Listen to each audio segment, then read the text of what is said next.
narasumber kita dari BPK.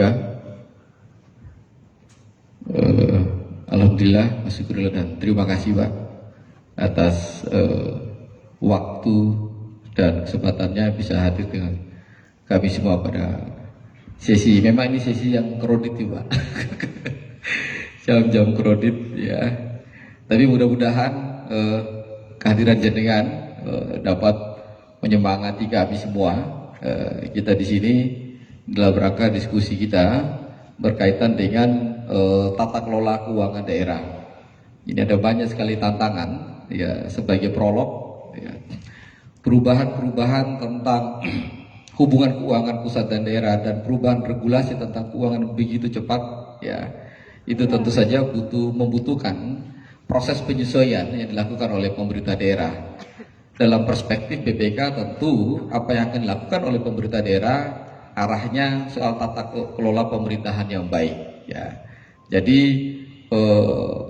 tidak semua daerah bisa merespon dengan cepat soal perubahan nomenklatur berkaitan dengan apakah aspek pendapatan, belanja dan kegiatan-kegiatan teknis lain yang di dalamnya butuh kecermatan oleh pemerintah daerah dan tentu saja bagi DPRD dalam melakukan menjalankan tiga fungsi penting. Yang pertama fungsi anggaran, yang kedua adalah fungsi legislasi. Legislasi dalam hal ini termasuk di dalamnya pembentukan perda berkaitan dengan APBD. Yang ketiga yang tidak kalah penting yang bisa disertifikasikan dengan BPK adalah fungsi pengawasannya. Mungkin itu nanti kita arah diskusi kita nanti soal pengelolaan keuangan ini. Monggo waktu dan kesempatan kami persilakan.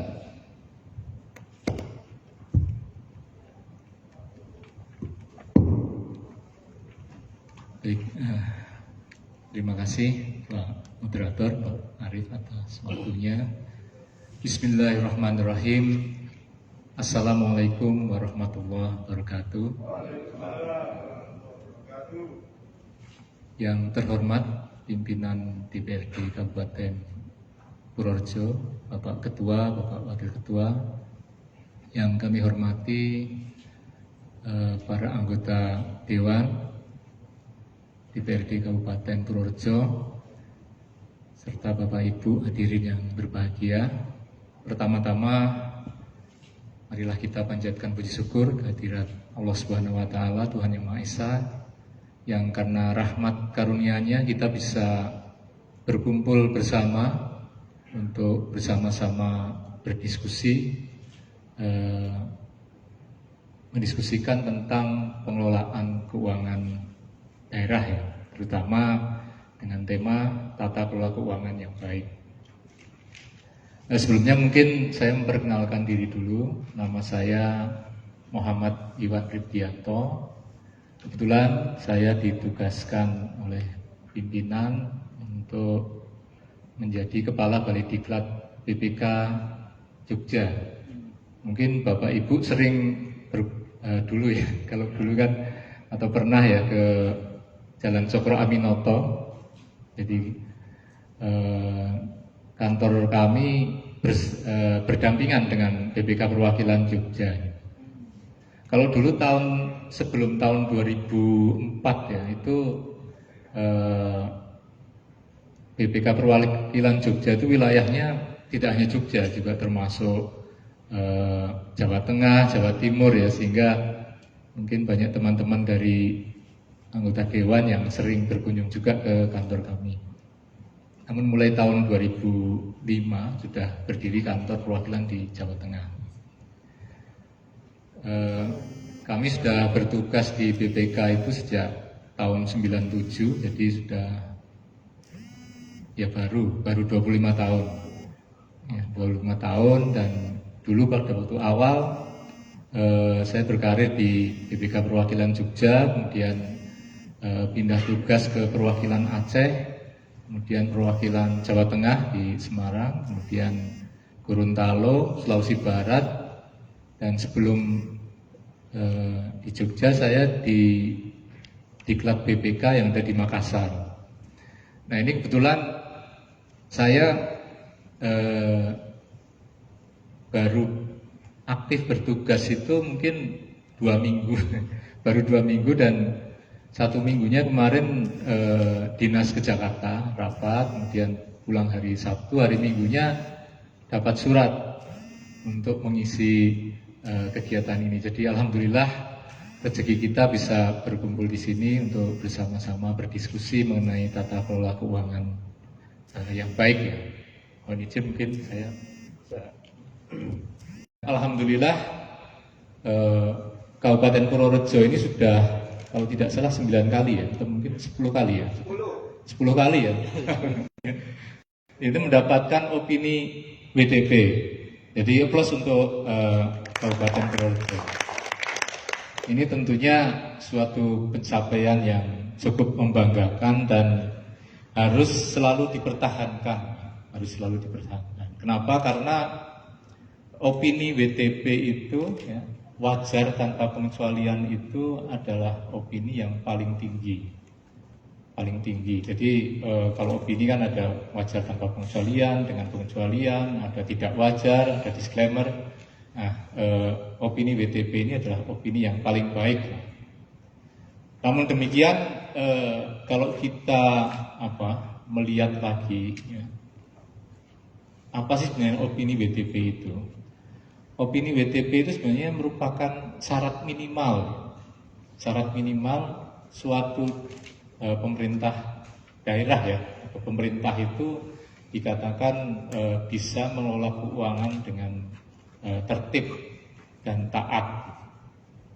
Itu baru minimal ya. Artinya itu pun opini itu kan dasarnya adalah pengambilan keputusannya itu sifatnya sampling ya. Jadi tidak murni 100% semuanya tertib, semuanya taat, tetapi secara material atau secara signifikan itu tidak ada permasalahan-permasalahan yang mengganggu kewajaran laporan keuangan pemerintah daerah. Namun demikian, pertanyaannya apakah opini WTP itu cukup gitu ya? Cukup WTP aja berarti sudah baik. Nah, ini seperti yang sudah saya sampaikan tadi bahwa opini WTP ini sebenarnya syarat minimal bahwa pengelolaan keuangannya itu dilaksanakan dengan mengikuti asas ketertiban dan ketaatan. Tetapi belum tentu pengelolaan keuangan yang ada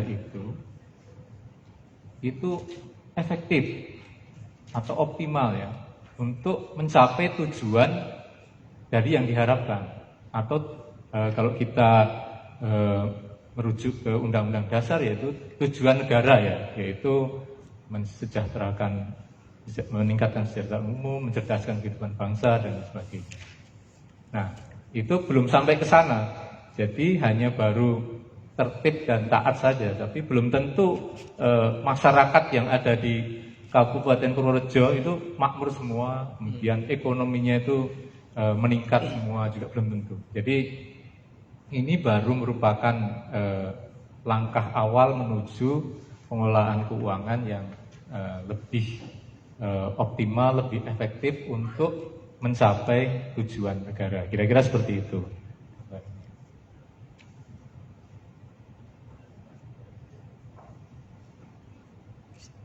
Nah, kemudian dalam kesempatan kali ini ada beberapa pokok bahasan yang mungkin akan kita diskusikan ya dengan Bapak Ibu sekalian. Silahkan kalau nanti dalam perjalanan atau dalam penyampaian materi ada yang perlu kita diskusikan, mungkin masukan atau mungkin pertanyaan atau pendapat, ya kami persilahkan ya, supaya karena ini jam-jam kritis ya Pak Arif ya, apalagi puasa ya.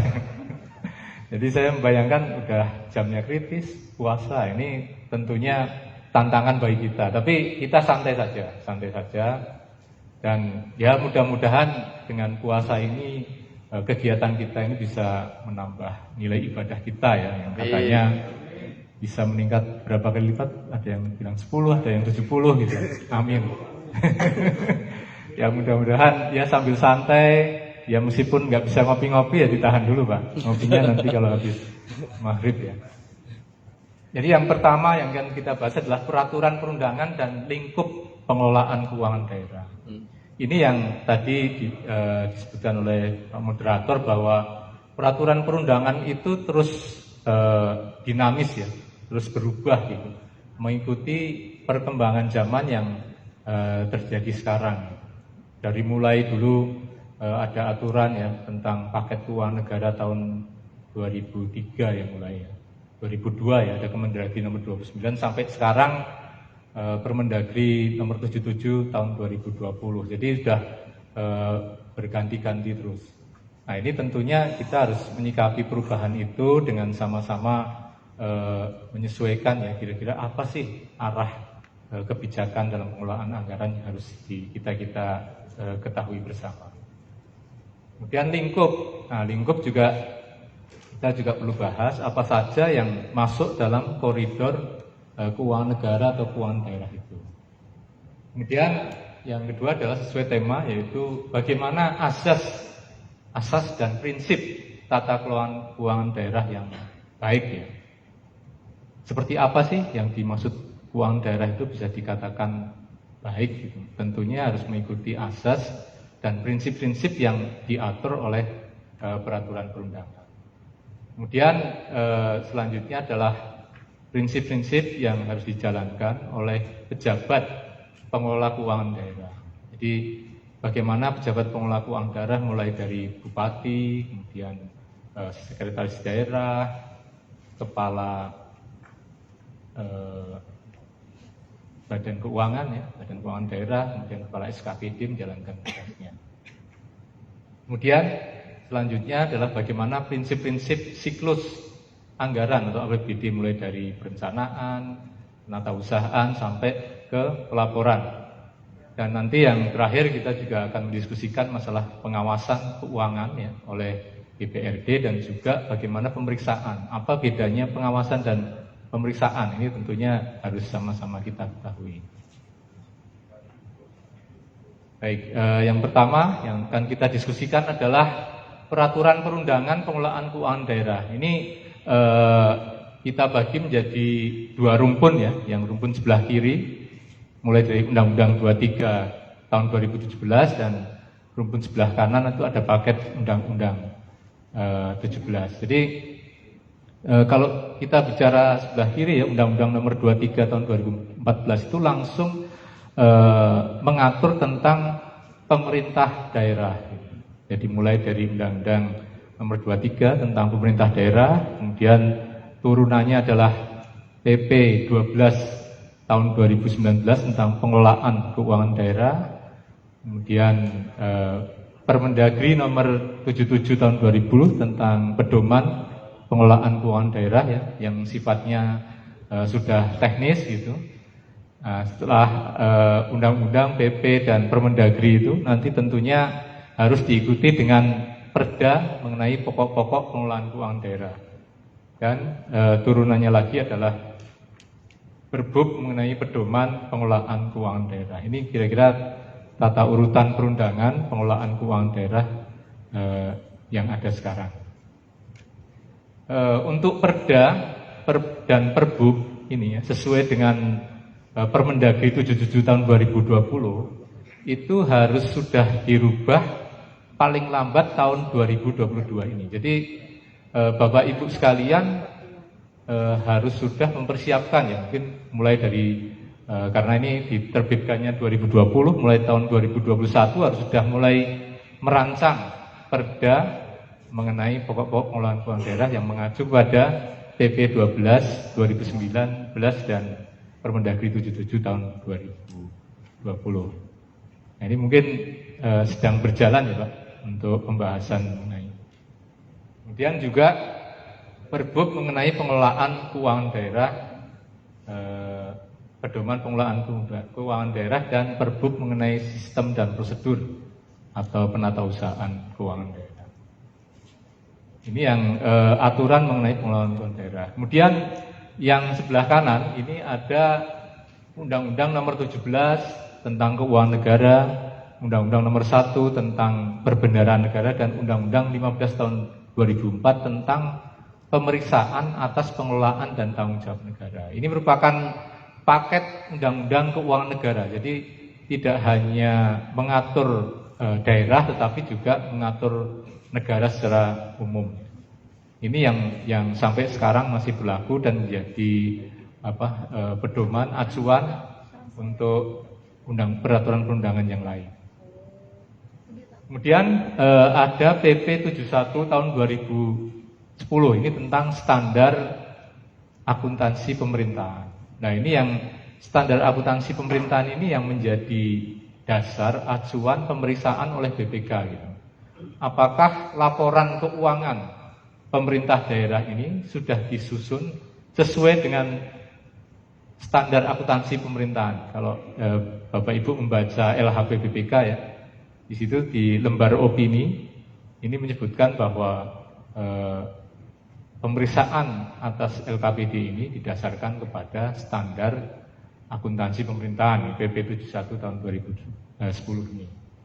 Nah, ini kemudian yang harus diikuti juga oleh PP-nya 12 tahun 2019 dan Permendagri nomor 77 tahun 2020. Ini mungkin Bapak Ibu untuk mengetahui bagaimana pengelolaan keuangan daerah harus memahami dan membaca aturan-aturan. Kemudian lingkup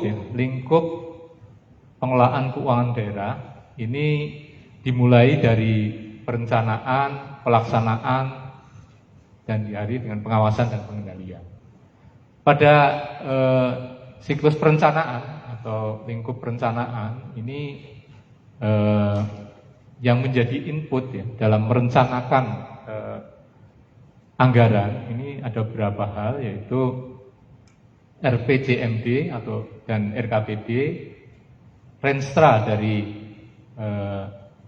SKPD ya, kinerja masa lalu, asumsi dasar kebijakan pemerintah atau RPJM ya, nasional nih, dan prioritas pembangunan. Jadi dalam membuat perencanaan kebijakan umum anggaran dan sebagainya ini harus mengacu pada hal-hal ini. Kemudian proses perencanaan dimulai dari pembuatan kebijakan umum APBD, kemudian ini tentunya sudah sering dibahas ya oleh Bapak Ibu sekalian, kemudian membahas prioritas dan plafon anggaran sementara, kegiatan anggaran. Nah, ini anggaran yang sekarang ini semenjak reformasi tentunya ini sudah anggaran yang berbasis pada kinerja. Jadi untuk menyusun anggaran itu harus ditentukan dulu apa capaian-capaian yang harus ditentukan di awal, target-target anggaran seperti apa.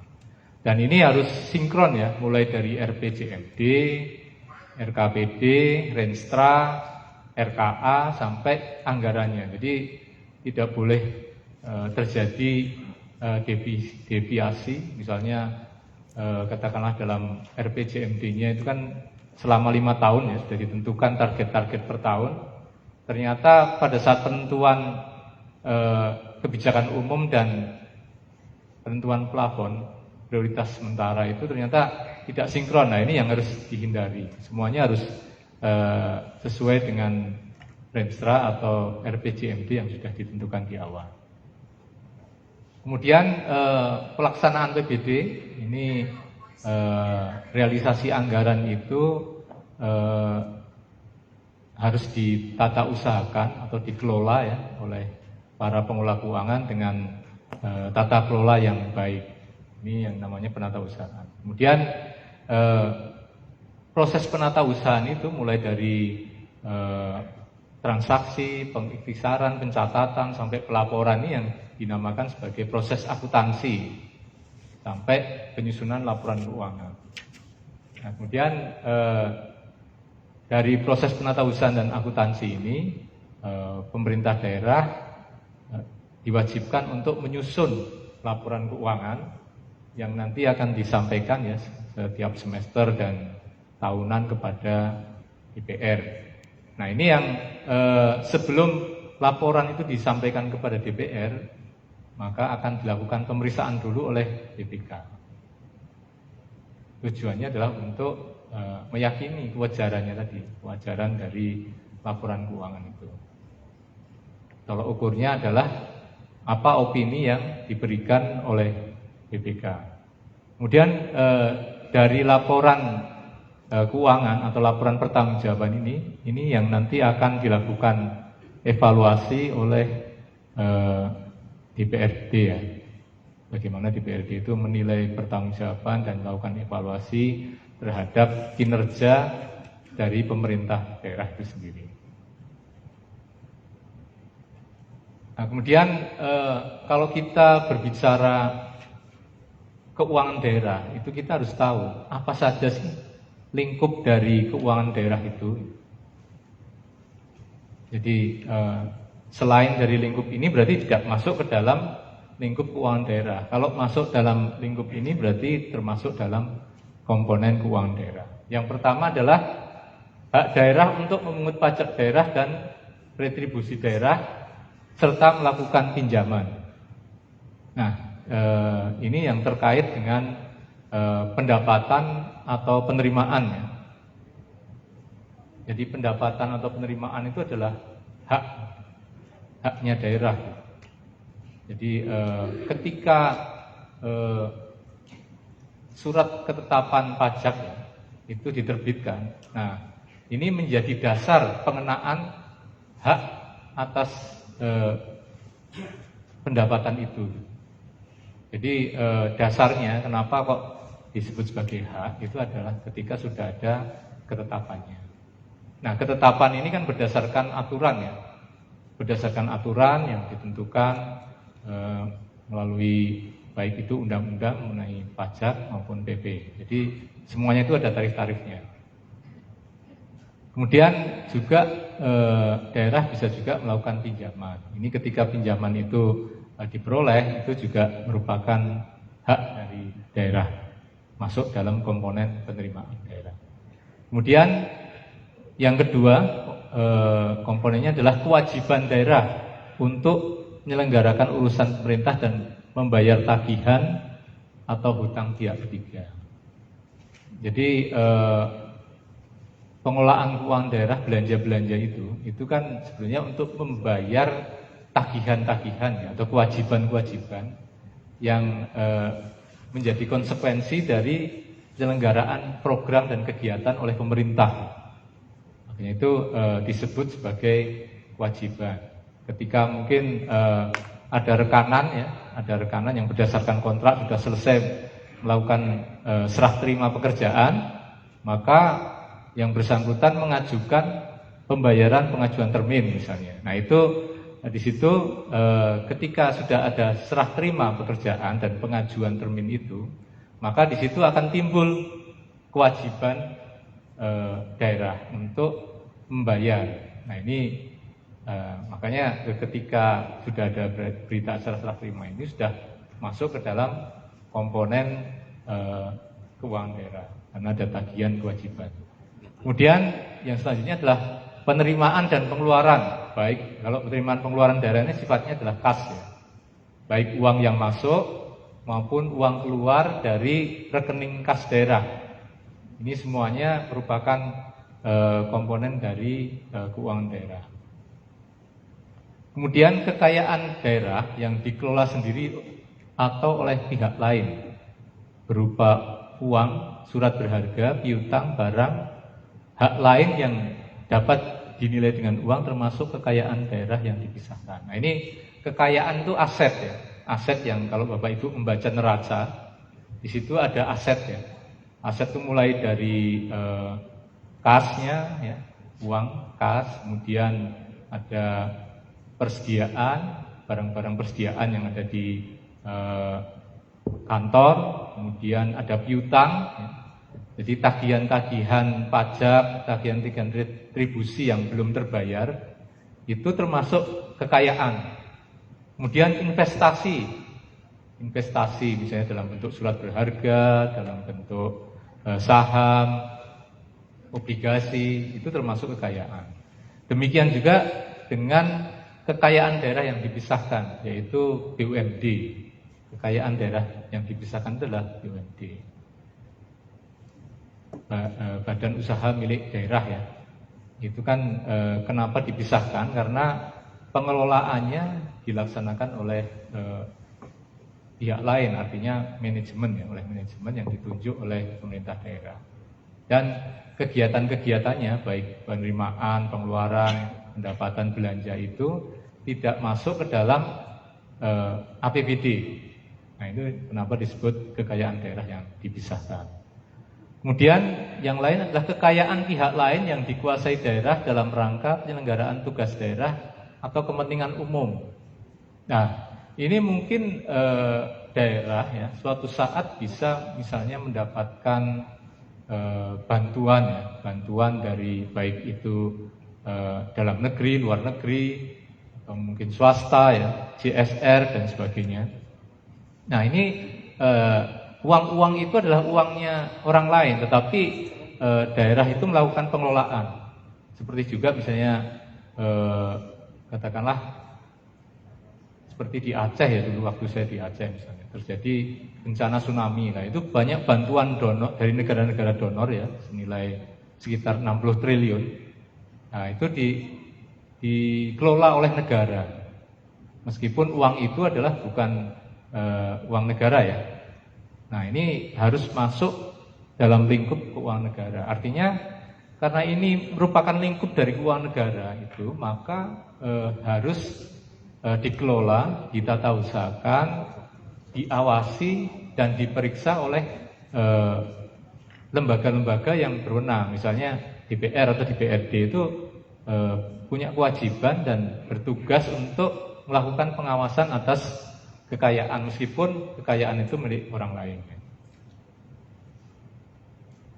Mengenai lingkup. Nah, kemudian yang selanjutnya kita bicara masalah asas pengelolaan keuangan negara.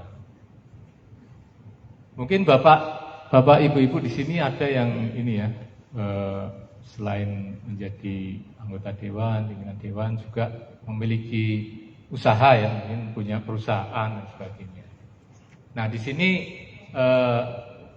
kita harus bisa membedakan asas-asas pengelolaan keuangan ya, yang diselenggarakan oleh perusahaan atau swasta dengan pemerintah ya. Nah, apa yang membedakan asas-asasnya? Yang pertama yaitu asas akuntabilitas berorientasi pada hasil. Nah, kalau kita bedakan ya, kalau hasil yang dimaksud ini apakah sama dengan yang perusahaan? Kalau perusahaan kan hasil itu laba ya, perusahaan itu profit motif. Jadi ketika labanya meningkat, ini berarti perusahaan baik, perusahaan sehat, perusahaan berhasil. Tetapi kalau pemerintahan itu tidak mengenal yang namanya laba. Nah, akuntabilitasnya atau pertanggungjawabannya adalah berorientasi pada hasil. Hasilnya itu apa kan? Bukan laba ya. Hasilnya itu adalah berupa manfaat atau benefit yang dirasakan oleh masyarakat. Nah, ini bedanya. Yang dampaknya atau impact-nya nanti adalah untuk meningkatkan kesejahteraan masyarakat tadi. Tapi hasilnya adalah apa sih manfaat yang diterima atau benefit yang diterima oleh masyarakat. Nah, ini hasil ya berorientasi. Jadi semuanya itu program-program, kegiatan dan sebagainya itu harus ada capaiannya atau hasilnya, diketahui hasilnya, capaian dan bisa diukur ya. Nah, ini yang pertama. Jadi tidak kalau perusahaan yang profit motif kan bagaimana menghasilkan uang sebanyak-banyaknya ya. Tapi kalau daerah tidak bisa, misalnya bagaimana menghasilkan uang ya, memperbanyak pendapatan sebesar-besarnya dengan cara yang tidak legal, misalnya tidak boleh seperti itu. Dan pemerintah daerah pun itu tidak untuk memupuk uang ya, artinya tidak untuk mencari uang atau menyimpan uang sebanyak-banyaknya, tidak. Tetapi uang yang ada itu harus diperuntukkan untuk kemaslahatan atau bermanfaat bagi masyarakat.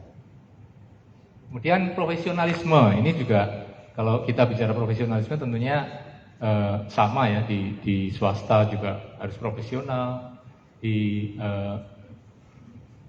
pemerintahan pun juga harus diselenggarakan dengan profesional. Artinya oleh orang-orang yang ahli dalam bidangnya. Jadi tidak boleh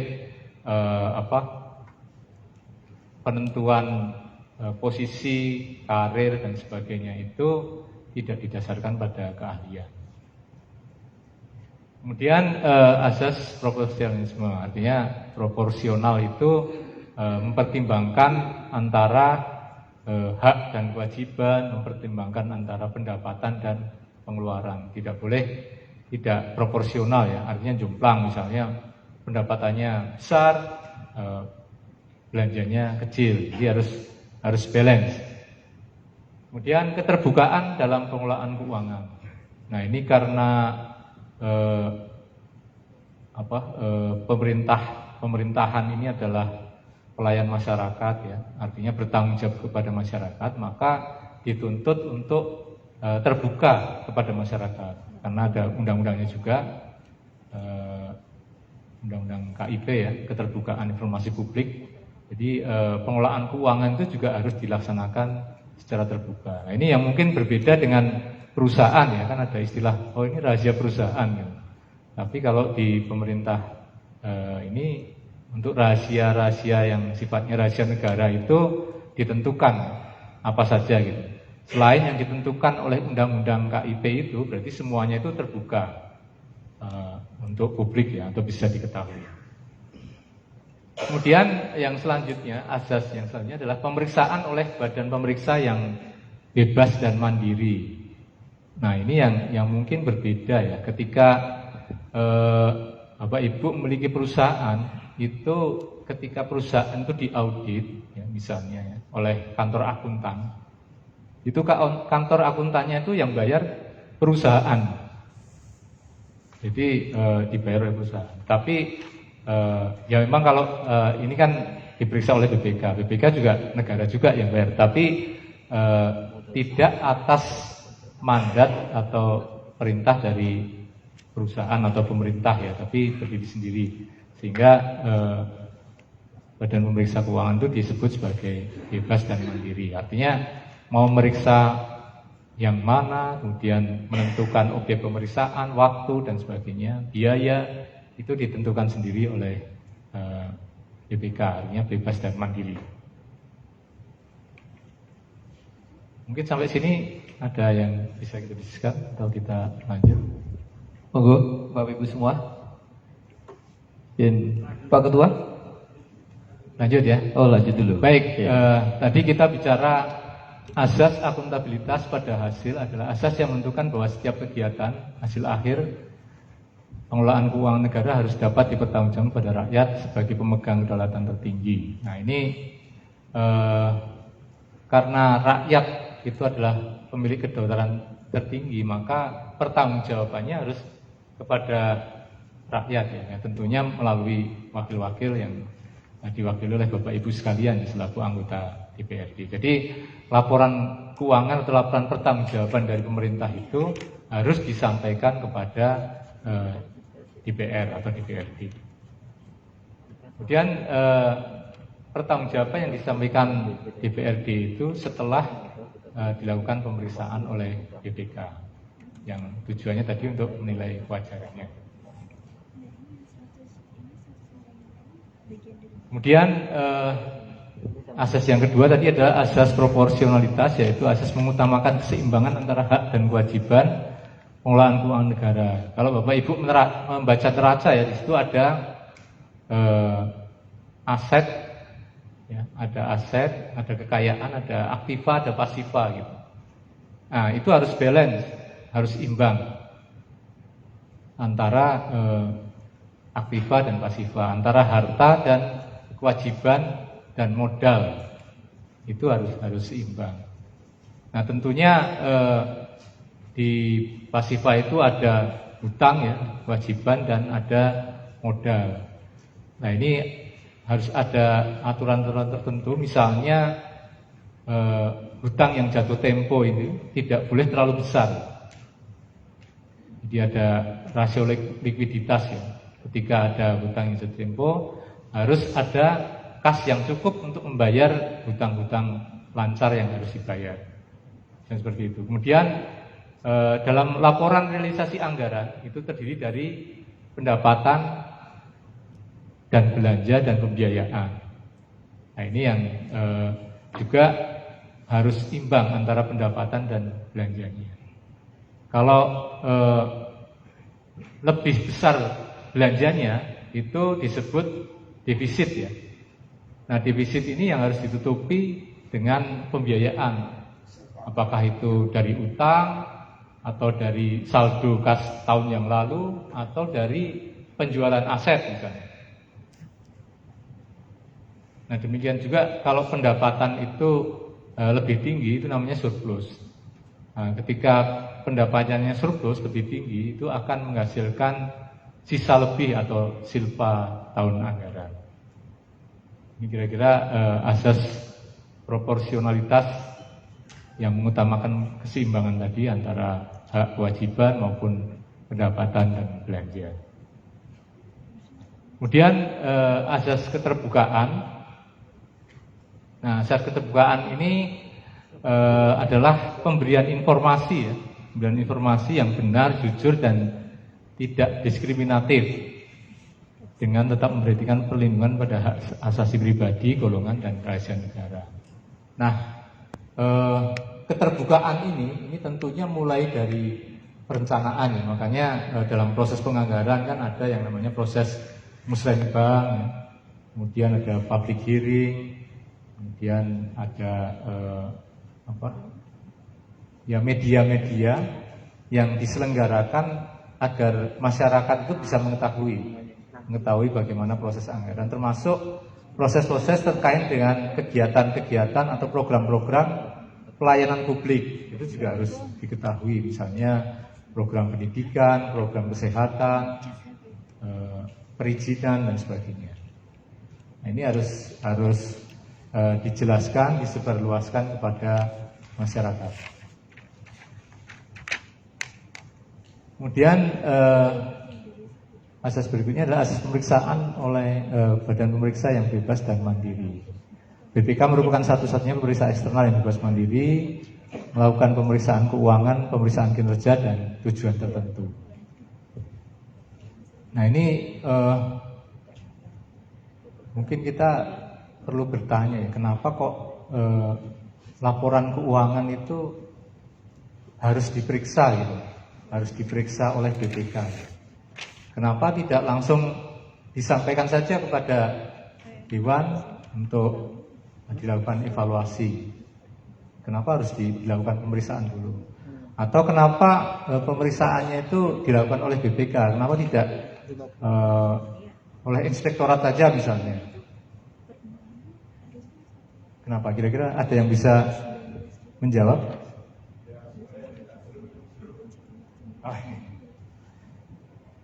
Iya, iya. Maksudnya oleh internal gitu ya. Baik. Jadi ini sebenarnya sudah menjadi asas ya, asas pengelolaan keuangan, bahwa laporan keuangan itu di mana-mana itu harus diketahui apakah pengelolaan keuangan itu memenuhi prinsip-prinsip yang berlaku umum atau tidak. Nah, untuk bisa menilai apakah pengelolaan keuangan atau laporan keuangan itu mengikuti atau sudah mengacu pada prinsip-prinsip itu, harus dilakukan pemeriksaan oleh lembaga eksternal ya, lembaga di luar. Jadi supaya tidak jeruk minum jeruk ya tadi ya. Kalau misalnya inspektorat kan berarti yang memerintah adalah bupati ya, bupati. Nah, sementara bupati yang bertanggung jawab memerintahkan anak buahnya untuk meriksa. Tentunya ini tidak objektif, artinya tidak bisa menilai.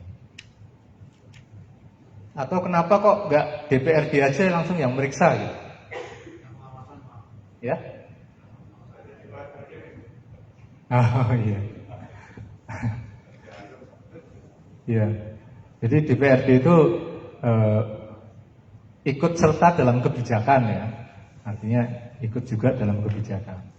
Tapi kan hasil pemeriksaan juga disampaikan ke BPK, ke DPRD dari BPK. Jadi ya artinya apa? Nanti akan kita diskusikan juga bahwa yang namanya pemeriksaan itu adalah sifatnya teknis ya, sifatnya teknis itu. Jadi ada metodologinya, ada standarnya, dan harus dilakukan oleh orang-orang yang profesional, yang memang ahlinya meriksa gitu. Jadi ketika misalnya Bapak Ibu sekalian ya anggota DPRD tidak dibekali dengan pengetahuan teknis mengenai metodologi, atau siapapun ya tidak dibekali dengan metodologi, standar pemeriksaan, tidak bisa melakukan pemeriksaan gitu. Dan kalaupun dipaksa nanti hasilnya juga tidak akan bisa dijadikan sebagai acuan. Nah, ketika laporan keuangan itu sudah dilakukan pemeriksaan oleh lembaga yang profesional ya, yang kompeten, itu maka laporan keuangan itu sudah berarti sudah terjamin gitu ya, terjamin bahwa secara material itu tidak ada kesalahan-kesalahan, tidak ada kesalahan-kesalahan material, sehingga bisa dikatakan wajar dan bisa untuk dilakukan evaluasi. Tetapi kalau sebelum dilakukan pemeriksaan, maka laporan keuangan itu belum bisa dijadikan sebagai acuan untuk melakukan evaluasi. Apalagi kalau ternyata setelah dilakukan pemeriksaan opininya tidak wajar misalnya. Nah, ketika opininya tidak wajar atau disclaimer ya, itu berarti kan ada permasalahan yang material dalam laporan keuangan. Maka evaluasinya tentu tidak bisa dilakukan secara memadai. Kira-kira seperti itu. Kemudian selain asas-asas tadi ya, ada juga prinsip-prinsip dasar. Kalau asas itu kan landasan ya, landasan dalam pengelolaan. Kemudian prinsip-prinsip itu hal yang harus dipatuhi dalam pengelolaan keuangan. Yang pertama adalah asas kesatuan, yaitu menghendaki semua pendapatan dan belanja disajikan dalam satu dokumen anggaran. Jadi tidak boleh pengeluaran atau belanja itu tidak dicatat gitu, atau tidak dianggarkan. Semua yang masuk dalam lingkup keuangan negara tadi, yang baik itu penerimaan ataupun pengeluaran, harus dimasukkan ke dalam dokumen anggaran. Jadi tidak boleh ada lagi misalnya penerimaan yang non budgeter atau pengeluaran non budgeter. Kemudian azas universalitas, yaitu mengharuskan agar setiap transaksi keuangan ditampilkan secara utuh dalam anggaran. Jadi artinya bahwa semua transaksi-transaksi itu semuanya harus disajikan secara utuh. Secara utuh. Artinya harus mengikuti prinsip-prinsip yang berlaku umum. Tidak boleh pencatatannya berlain-lainan. Misalnya di Kabupaten Purworejo lain dengan di Jogja, misalnya lain dengan di Banyumas. Semuanya itu harus seragam. Jadi makanya ada yang namanya bagan akun standar ya. Misalnya bagaimana mencatat belanja pegawai, bagaimana mencatat belanja barang dan jasa, belanja modal, penerimaan pajak, retribusi dan sebagainya. Semuanya itu harus sama, jadi universal. Kemudian azas tahunan, yaitu bahwa anggaran itu dibatasi rentang waktunya adalah tahunan, mulai dari 1 Januari sampai 31 Desember tahun berjalan. Jadi tidak bisa anggaran itu katakanlah melebihi atau kurang dari 1 tahun. Kemudian azas spesialitas, yaitu kewajiban agar kredit anggaran disediakan terinci dan jelas peruntukannya. Jadi anggaran itu harus detail ya, harus detail. Jadi terinci, gitu. Mulai dari jenis, kelompok, akun, subakun, ya, subkelompok dan sebagainya. Jadi semuanya itu harus detail dan dirinci sesuai dengan untuk apa belanja itu. Misalnya belanja pegawai, ada komponen gaji, ada komponen tunjangan, ada komponen honor, ada komponen insentif, misalnya seperti itu. Nah ini kemudian siapa yang peroleh, ya, mulai dari katakanlah kepala daerah, anggota dewan, dan semua baik itu Undang-Undang nomor 17 maupun Undang-Undang nomor 15. Ini yang pertama adalah dilaksanakan secara tertib dan taat. Ya. Makanya tadi saya sampaikan ya. Jadi tolok ukur WTP ini bukti-bukti administrasi yang dapat dipertanggungjawabkan.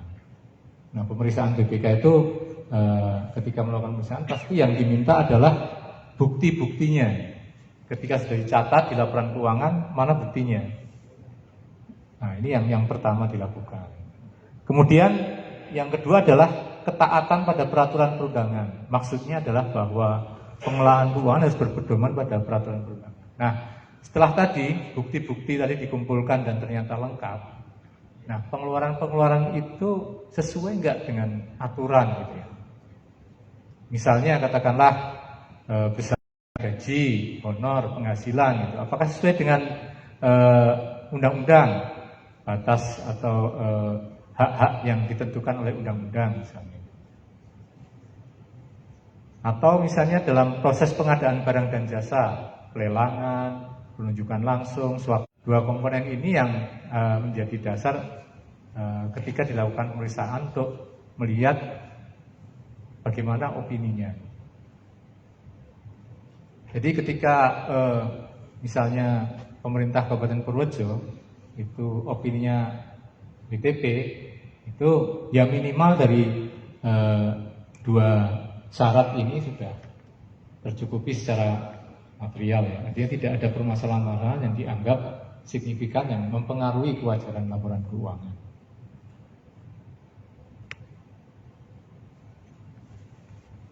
Kemudian setelah tadi ya ketaatan dan ketertiban itu ada hal lain yang juga harus dipenuhi supaya tata kelola keuangan itu dianggap sebagai baik, yaitu dari aspek 3E, ekonomis, efisien, dan efektif. Nah, aspek ekonomis, efisien, dan efektif ini yang dilaksanakan pemeriksaan oleh BPK itu ketika BPK melaksanakan pemeriksaan kinerja, bukan pemeriksaan atas laporan keuangan. Jadi BPK selain melakukan pemeriksaan laporan keuangan ya, yang opininya adalah BTP, juga melakukan pemeriksaan kinerja untuk melihat ini 3E. Nah, yang sekarang adalah kita bahas satu-satu. Yang pertama adalah ekonomis ya. Jadi pengelolaan keuangan itu harus dilaksanakan secara ekonomis, artinya merupakan pemerolehan masukan dengan kuantitas dan kualitas tertentu pada tingkat harga yang terendah. Nah ini biasanya kita melihat dari sisi proses pengadaan barang dan jasa. Jadi ketika sudah ditentukan misalnya spesifikasi barang, jumlah itu, maka dilakukanlah proses pengadaan. Apakah proses pengadaan itu bisa menghasilkan barang yang atau jasa yang paling ekonomis? Apakah lelang itu bisa menghasilkan barang yang paling ekonomis dengan kuantitas dan kualitas yang sama? Karena belum tentu juga, misalnya katakanlah harganya paling rendah itu dimenangkan pada saat lelang. Ketika misalnya kuantitasnya tidak cukup atau mungkin kualitasnya tidak sesuai dengan spesifikasi, bisa saja tidak dimenangkan. Nah, ini prinsip ekonomis yang harus diterapkan pada saat pengelolaan keuangan daerah. Kemudian setelah ekonomis tadi, ini juga ada prinsip namanya efisien. Maksudnya merupakan pencapaian keluaran yang maksimum dengan masukan atau penggunaan masukan terendah untuk mencapai keluaran tertentu. Jadi intinya untuk dengan sumber daya yang terbatas yang ada, itu bagaimana menghasilkan output yang optimum atau yang maksimum, atau dengan output yang sudah ditentukan atau hasil yang sudah ditentukan itu menggunakan sumber daya yang paling minimum. Jadi ada dua sisi ya, disebut efisien. Jadi ini menghubungkan antara input atau masukan dengan output, baik dengan input minimum menghasilkan output yang ditentukan, atau dengan output yang maksimum menggunakan input yang sudah ada. Seperti itu. Kemudian selanjutnya adalah efektif. Maksudnya merupakan pencapaian hasil program target yang telah ditetapkan, yaitu dengan cara membandingkan keluaran dengan hasil. Jadi setelah output tadi bisa dihasilkan melalui proses ya, melalui input. Kemudian dinilai hasilnya bagaimana output itu. Apakah artinya bermanfaat, bagaimana manfaatnya atau benefitnya. Nah, ini tiga aspek ini yang harus betul-betul dijaga atau dikendalikan dalam pengelolaan keuangan daerah ya. Kadang-kadang bisa juga terjadi misalnya dalam suatu kegiatan atau program atau pengadaan barang misalnya, itu bisa dilaksanakan secara efisien, tetapi tidak efektif.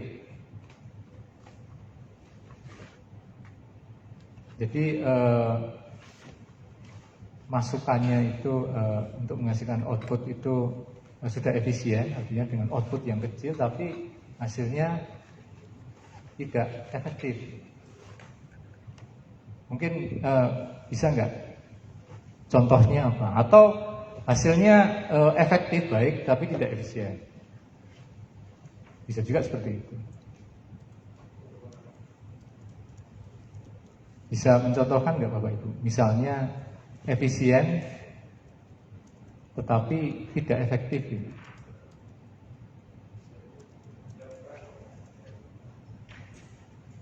Belanja murah ya.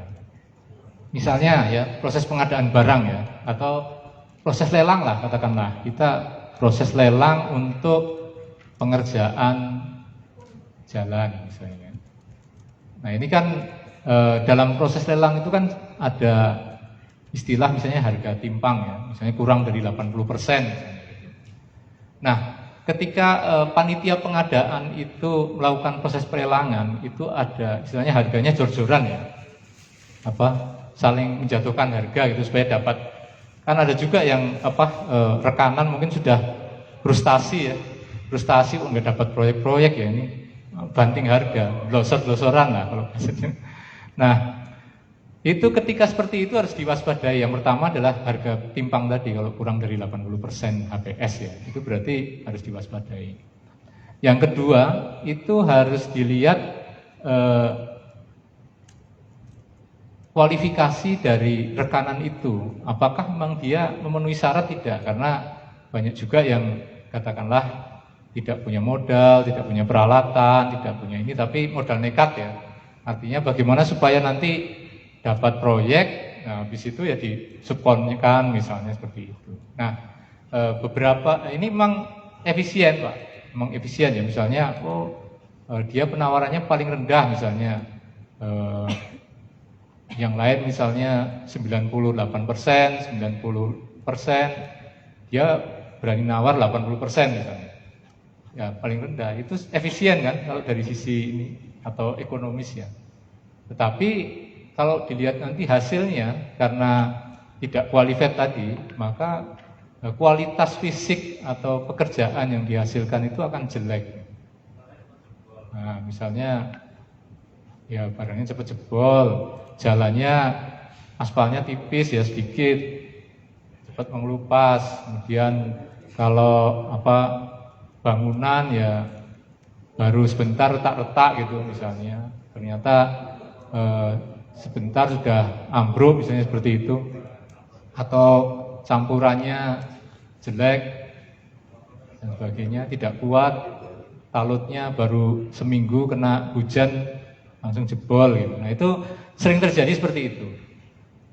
Jadi kadang-kadang seperti itu. Nah ini kalau efisien tapi tidak efektif. Tapi bisa juga efektif ya, efektif. Proyek itu efektif, artinya bisa dimanfaatkan, manfaatnya bagus sekali, tapi tidak efisien. Ini contohnya apa? Jalan tol. Nah itu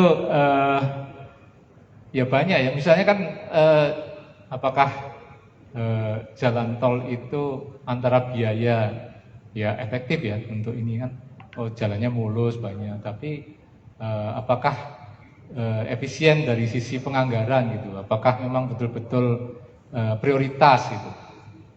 Atau misalnya dalam pembuatan jalan juga ya, misalnya kan di dalam pembuatan jalan kan ada kelas-kelasnya ya. Ada kelas misalnya jalan nasional, jalan provinsi, kabupaten gitu.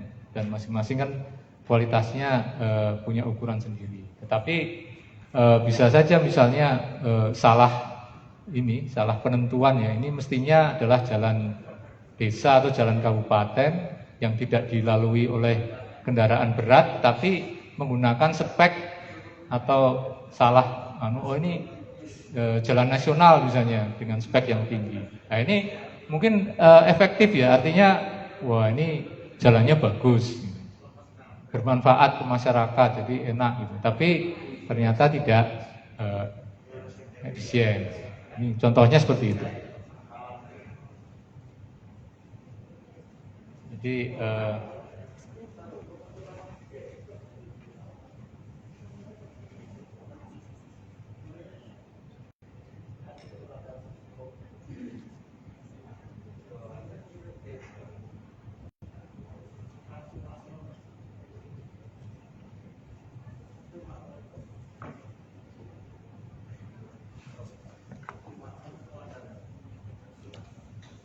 nah, setelah tadi aspek 3E itu ada lagi aspek yang lain ya, yang bisa dikategorikan menjadi tata kelola keuangan yang baik, yaitu keadilan, kepatutan, dan manfaat.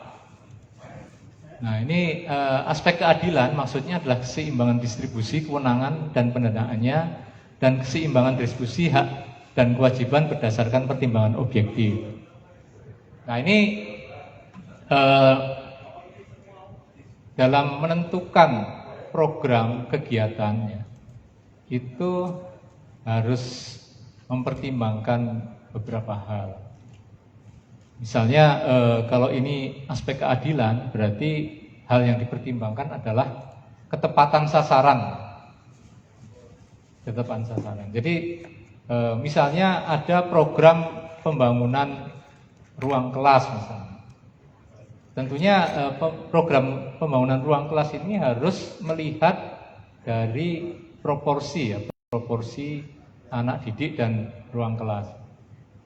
Jadi ketika ada daerah-daerah yang kekurangan ruang kelas, maka prioritas keadilannya adalah pembangunan itu ditujukan ke sana. Kalau misalnya ada di daerah kota yang sudah tercukupi, meskipun itu sekolah yang katakanlah favorit dan sebagainya, tentunya tidak lantas menjadi prioritas seperti itu. Ini aspek keadilan atau keseimbangan distribusi kewenangan. Kemudian kepatutan, maksudnya adalah tindakan atau suatu sikap yang wajar atau proporsional. Tinggal 1%. Nah ini kepatutan ini memang tidak ada aturan yang langsung mengikat gitu.